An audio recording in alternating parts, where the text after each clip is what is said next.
About 10 years ago, I became interested in the subject of creativity and innovation, and since then I've read dozens of books, I've put together 1- and 2-day seminars, I've trained executives in some of the biggest corporations in America on creativity and innovation. In the next 55 to 60 minutes, what I'm going to do is give you 21 key ideas or concepts that you can use to think far better and far sharper, that you can use to accelerate your career, to remove obstacles and roadblocks, to achieve creative breakthroughs, and to get far more satisfaction, performance, productivity, and profit out of yourself and out of your business. Remember this, though, creativity is a skill. It's like typing with a typewriter or riding a bicycle. You can learn the skill if you learn the systematic methods of creativity that we're going to talk about here. It's very much like a combination lock. If you don't know the combination to a lock, somebody could give you the lock and you could fool around with it for hour after hour after hour and achieve nothing. But if somebody gives you the combination, then you can spin it back, forward, and back again, and the lock falls open. Creative thinking methods are very similar to that. That if you use creative thinking methods on a regular basis, what you do is you develop a whole series of combinations that enable you to open the lock that blocks your progress, that keeps obstacles in place, that stops you from achieving your maximum potential as an individual, as a manager, and as a business owner. So let's go to the board and let's talk a little bit about creativity, and let's start off talking in the very simplest terms. The first of the 21 ideas, which I think is a critical starting point, number one is, what is creativity? Well, in my estimation, creativity is not painting the Sistine Chapel or great works of art or music. Creativity is simply improvement. Everything that you do that expands or improves the way things are done is a creative act. Let me say this at the beginning too, is that the more you look for ways to improve activities on a day-to-day basis, the more creative you become. That your creativity is a latent force that lies, if you like, deep down within the recesses of your intelligence, and you can become more creative as you place more demands on your creative capability. Every single person has what is called a line of sight. In every organization, the line of sight is what you see when you look up. It's the job you do and what is going on around you. And everybody can find ways to improve what is going on in their line of sight.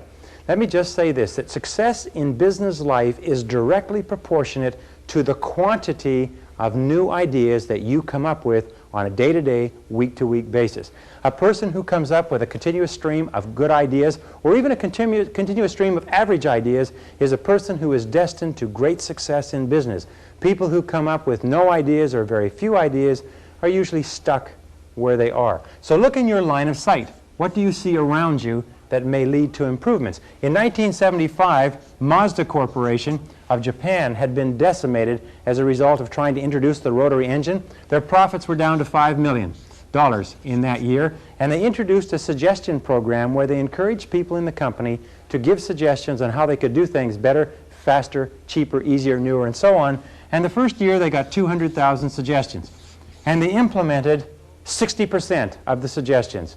A total of 120,000 suggestions were implemented, and they found a very interesting thing, is that although they had a reward system for good suggestions, the major reward that people reported to them was seeing their suggestion implemented in their line of sight.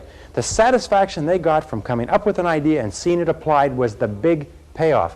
In 1980, only 5 years later, Mazda Corporation had made an astonishing turnaround. Their profits were up to 95 million. The number of suggestions was running at 2 million suggestions per year, and they were still maintaining a level of implementation of 60%.